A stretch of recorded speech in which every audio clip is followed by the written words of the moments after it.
ভাইয়ের চরিত্র ফুলের মতো পবিত্র, নামাজ পড়ে না এক ওয়াক্ত, গাঁজা খাই 7 ওয়াক্ত। এই পর্যায়ে অনুষ্ঠান উদ্বোধন করবে আমাদের পাতি নেতা কাউয়া। প্রিয় সাথী ও বন্ধুগণ, আপনারা জানেন আমি এই অত্র এলাকার বদনা গ্রুপের সভাপতি।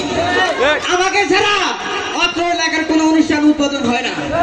যদি কেউ করতে চায় সেই অনুষ্ঠানে 144 হাজারই হয়। কথা বলেন ঠিক কিনা?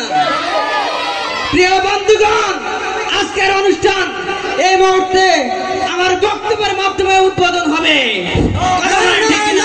এটা হতে পারে না, পারে না, পারে না। এই মুখলেস, আমাকে কি এখানে নিয়ে অপমান করা হচ্ছে নাকি? আজকের এই অনুষ্ঠান শুরু হবে আমার ফিডারের মাধ্যমে, আমার নেতার মাধ্যমে।